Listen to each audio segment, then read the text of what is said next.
Hi, doll. Oh my god, I still have gum. Hi, doll. Today I am drinking another Hong Kong throwback Schweppes C. This is something that I would drink when I would have a cold. Oh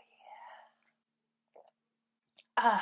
Oh, it's very lemony. So it has like added vitamin C. You know, if you're feeling a little bit under the weather, you know, vitamin C is meant to help boost your immune system and, you know, stuff like that. I am going to continue knitting. Taking me forever, man. Deborah gave me some very nice encouragement though. She was such a hype girl, but I'm not sure I even like the pattern. It's very dated, right? Or is dated cool now? I don't know. Okay, so obviously you can tell from the title and from the thumbnail what this story is going to be about. But please trust me, it's going to be bonkers. There's so many twists. I didn't want to ruin the twists in the title and the thumbnail. I want you to be surprised as we go, okay? Trust me. On Saturday, the 2nd of May in 1981, Aer Lingus Flight 164, which flies from Dublin to London, a flight I have taken many times, was carrying 10 crew and 103 passengers. The plane was about 5 minutes away from landing in London, so obviously the fasten your seatbelt sign was on. However, one of the crew noticed that a well-dressed, well-tanned businessman got up and went to the loo, but they were about to descend. Very dangerous. By the time one of the air crew had got up to scold this man, Lawrence James Downey exited the loo.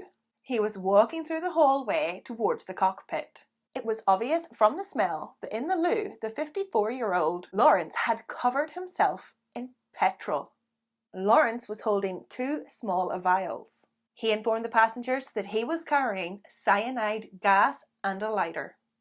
He stormed into the cockpit and ordered the pilot not to land in London, but instead to fly to Iran.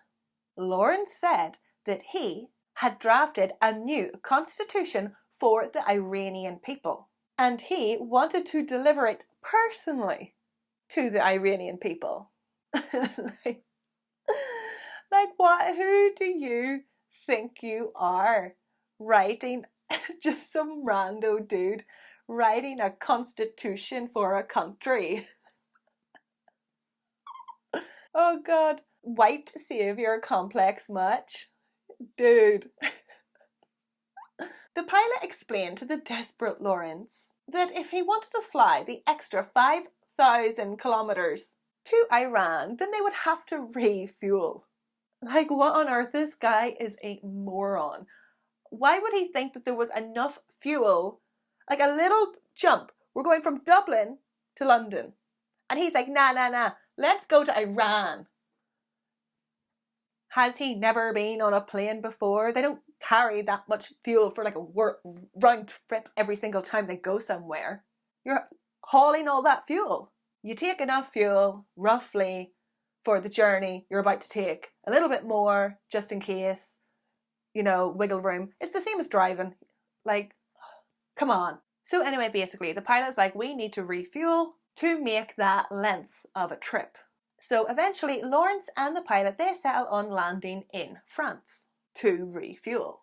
Thankfully, there was constant contact between the plane and the French authorities on the way over.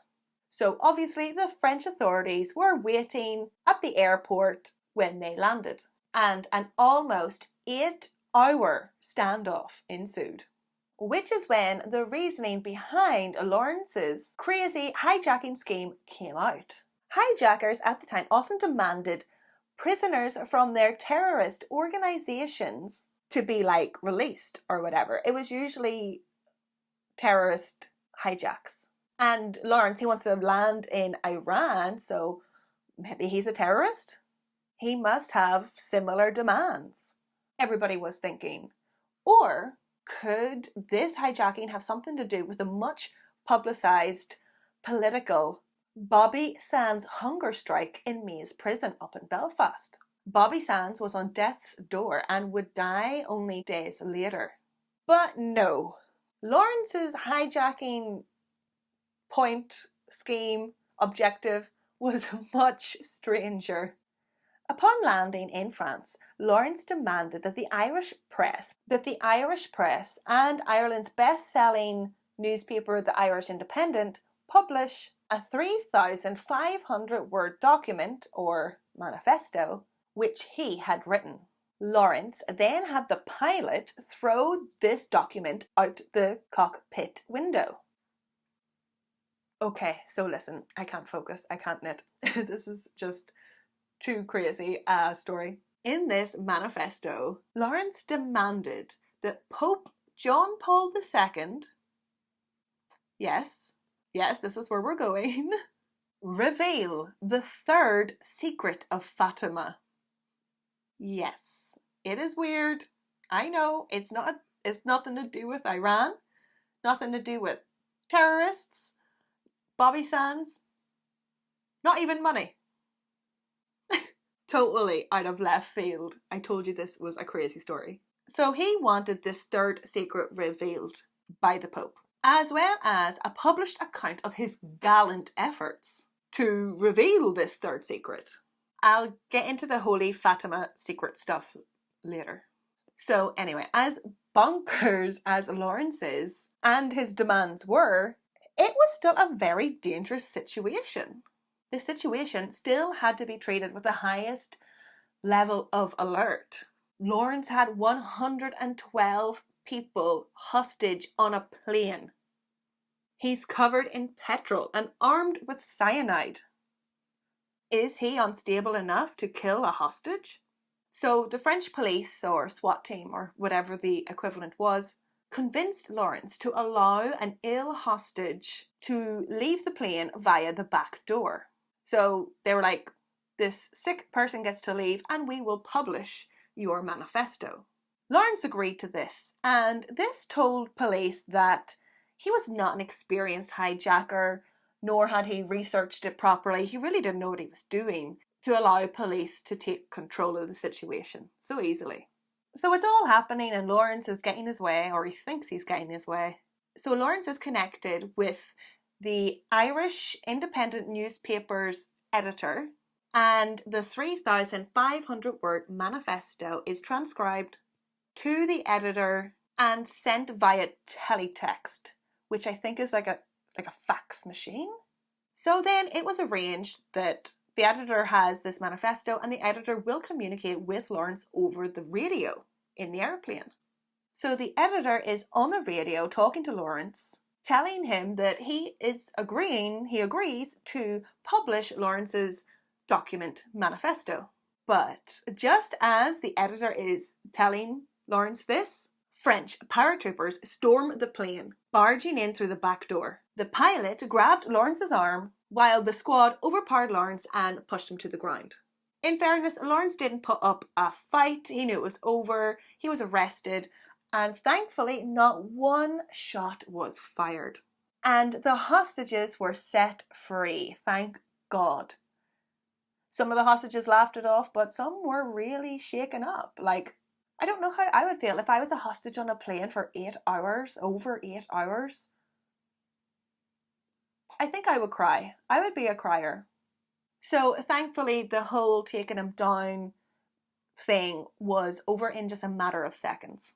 And apparently this is called a double distraction, like it's an actual thing that SWAT teams and squads use, double distraction. So he's on the radio while the sick person is being let out of the back door. So he's not really focused on what's happening over here because he's distracted over here. It's a really good idea. Okay, so we're not really finished yet. Surely you want to know about this crazy dude Lawrence, right? What's his deal? Well, when he was arrested, Lawrence revealed everything to the police, and everything that I'm about to say checked out. Lawrence was telling the truth about all this weird shenanigans that I'm about to describe. For a start, Lawrence was Australian. He was not Irish, and he used to be a Trappist monk in the 1950s. So Lawrence was a monk when he was like 20-ish in his 20s. And if you ask me, Lawrence always seemed to be a bit of a hothead because he was fired from being a monk or expelled or expunged or whatever the word is, because he punched his superior in the face.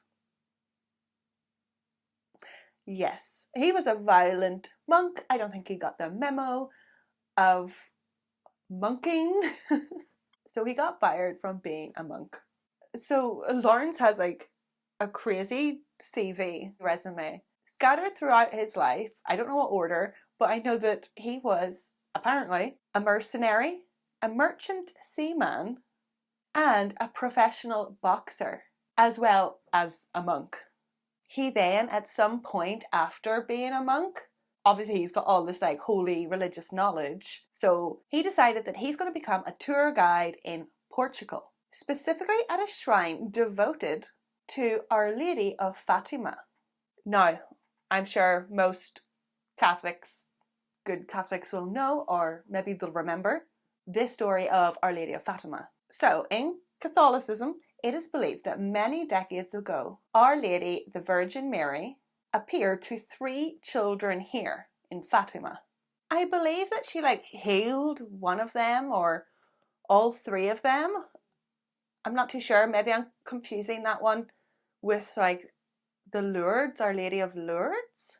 Anyway, the Holy Virgin appeared to 3 little children, brothers and sisters. It was 2 girls and a boy. Appeared to them and shared with them 3 secrets. And these secrets became known as the 3 Secrets of Fatima. Now, the first 2 secrets were revealed in 1942. The first secret was a vision of hell, which is like... And I read a little bit. I read way too much into these Fatima secrets. And apparently it was just like really hot. And everybody who was in hell was like a black shadow. And it was really scary. I don't know. So that's what the first vision was. Or the first secret was, sorry. The second secret was a little bit more dramatic. The second secret, it predicted World War I, and it predicted that there would be a worse war after. Now, if you ask me, both of these secrets, they're very unsubstantial. Like, I could tell you that I've seen heaven, and you just have to believe me. Like, there's no proof, you know, or I could tell you that I've seen hell. There's no way to prove it. I don't see how it's a secret. Like, it's not very tangible. Like, it's not really predicting the future, is it? Because you can't go there and then come back. And then the second secret, predicting World War I and World War II, but you predicted World War I and II after the fact. Like, you can't be... It's like me arguing with Jaren, like, oh, I knew you were going to do that. You know, it's like, oh, I knew there was going to be World War I and there's going to be a World War II. But World War II had already started by the time the secret was released. I don't buy it, is all I'm saying. I'm a very skeptical lass.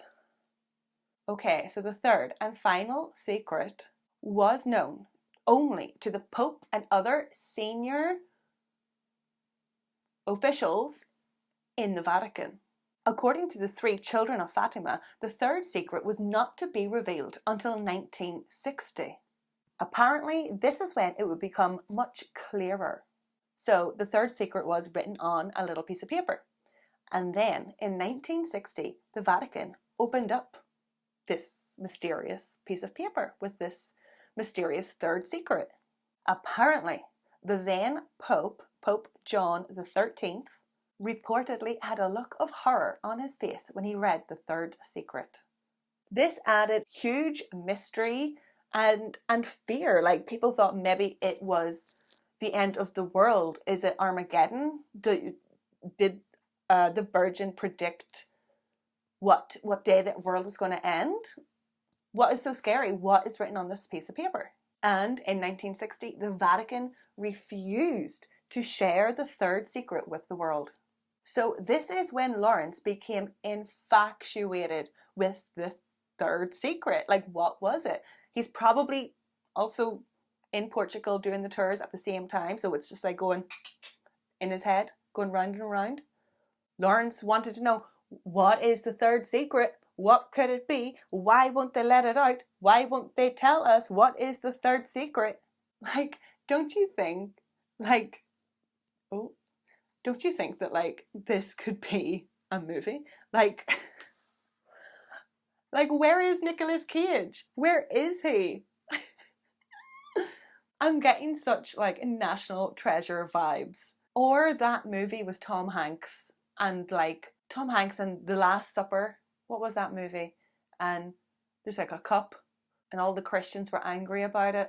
What was that movie? I'm getting vibes like that. Anyway, so after being a tour guide in Fatima and sending his head askew, Lawrence returned to Australia and for enough time to get married and have 5 children.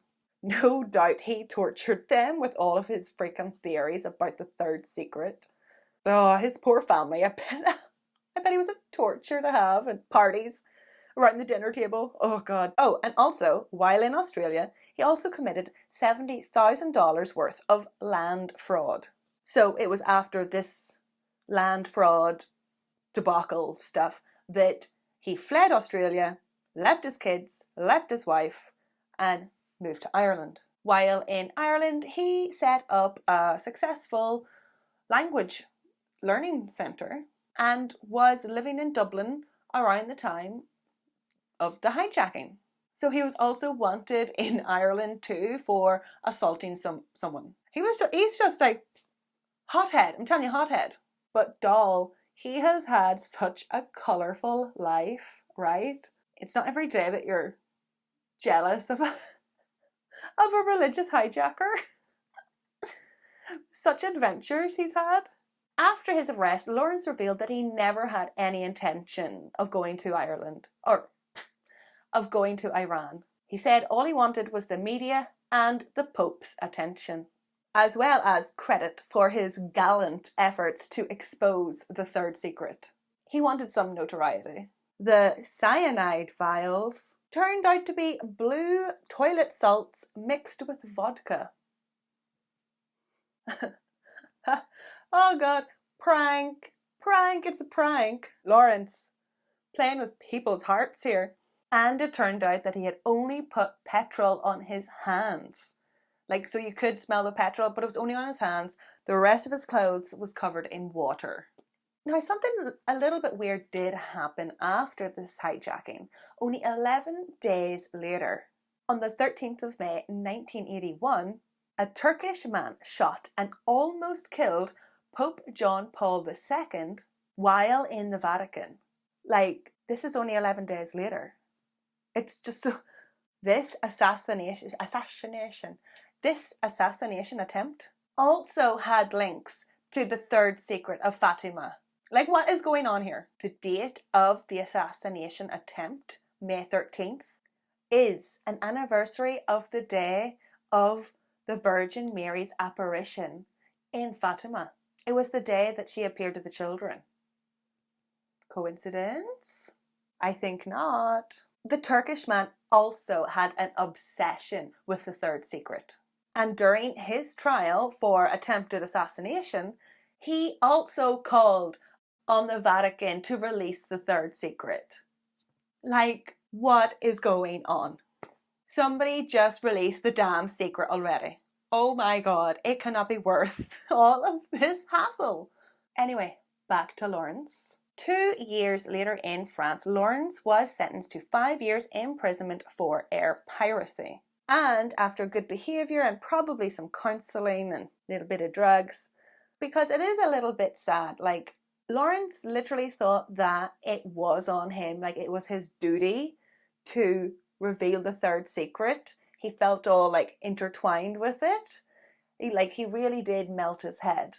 And the Turkish guy was probably the same, you know, like he became obsessed and he couldn't get out of this cycle. And, you know, he probably just needed, you know, a chill pill and some counselling. And I'm sure he came to he obviously did come to reason, because they let him out quite early when they realised, right, he's no longer a threat. So he was released 16 months later. He got away quite light, in my opinion, but I think he wasn't well, And he didn't hurt anyone. He just, caused a lot of delays. And it wasn't until 19 years later that the third secret of Fatima was finally revealed. The Vatican revealed the third secret in 2000. Do you want to know what the secret was? The secret, written on the paper, that they read in 1960 and they held on to. There was a look of fear, so much drama. The secret was a prediction of the 1981 assassination attempt on Pope John Paul II. Come on, it's the same as the first two secrets. It's totally unsubstantial, you can't prove it, and it's just you're predicting something that happened in the past. What is that called? There's definitely a word for it. I should have looked it up. Jaron had something to say. He was just oh, it reminds me of Nostradamus. It's all a farce. It's all a farce. Okay, and also this, very theatrically. One of the bullets that was used in the assassination attempt that struck the Pope was later incorporated into Our Lady of Fatima's crown. I didn't look it up. I'll look it up when I'm editing and put it here. Wow. I don't know what it looks like. I am predicting, I'm the fourth secret. I'm predicting that it's going to be, wow, that's amazing. How miraculous. A bullet in a crown. Wow. Years later, after the dust had settled, Lawrence became known as, do you want to have a guess at his nickname? Lawrence became known as the Holy Hijacker. Oh, it's so funny. Irish people are so funny. It reminds me of that comedy movie. Have you seen the movie Holy Water? We cannot take anything seriously. And Lawrence, he took it on the chin and was happily interviewed by RTE when they made a documentary called The Holy Hijacker, and he appeared on it. Lawrence said in the documentary, the whole idea was a publicity stunt to draw attention to the suppression of this information about the third secret of Fatima. Lawrence was also asked, his opinion on what the third secret of Fatima was. He said that knowing the third secret unfortunately did not bring him peace or happiness. Lawrence, so sorry. As well as a documentary, one of the most peculiar hijackings the world has ever seen, ever heard of. The Holy Hijacker has also been turned into a comedic play, a radio drama, and a podcast. And that is the end of the Holy Hijacker. I want to thank the Patreon supporters. There is more episodes on Patreon.